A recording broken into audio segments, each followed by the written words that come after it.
So Molly asked me to talk about my favorite Purim memories, and there's a lot of them. First of all, I want to say that Chava and I started our shlichus. We started our representing our being emissaries for the Rebbe on Purim. So every year Purim is kind of like my Rosh Hashanah for shlichus.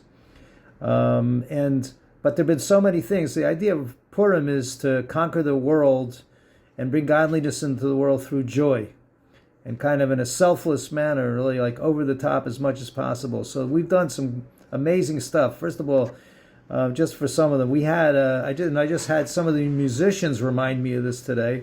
We started a Purim parade in Center City, Philadelphia, around 5-6 o'clock when everybody was walking home, going home. We hired mummers and we had a Mardi Gras band. We only let them play 2 songs. Once it was a Wicked Wicked Man, and with Torah Tziva Lona Moshe. It's a lot for an hour, just 2 songs, a little boring, but listen, that's what everybody knew, and everybody knew what we were doing, and everybody heard it, and they were smiling, and that was great. It brought it to them, and that was one thing. Another thing, we also had the Grammy Award-winning sax player Grover Washington Jr., who was a real mensch, an amazing guy. We're going way back for those people who never heard of him.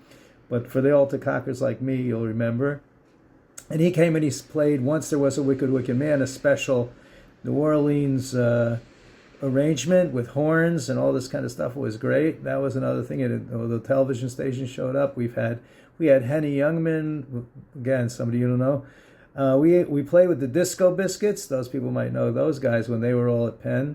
And in general, it's just want to remind everybody, though, Purim, while we're having all this walk down memory lane, Purim is a very important time. It's a time to make sure you do the mitzvahs. So make sure you hear the Megillah reading live outside or however you do it, social distance. But, you can hold the Chabad wherever you are. They'll come through your window or to read it outside your house or standing on their head or whatever you have to do to make sure you get it.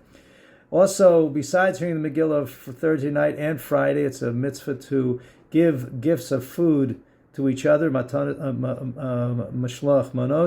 manot, and also matanas lavyon, and give gifts to the poor. And anyway, we can, and of course, to have the Purim Suda, the Purim meal, so the joyous meal. Please, those are really important mitzvahs. It's a really huge holiday. It's not a big, it's when Mashiach comes, says Rosh Hashanah, Yom Kippur, Pesach, probably, but Purim, definitely. So Purim, it's a really big one. Happy Purim, Chag Sameach.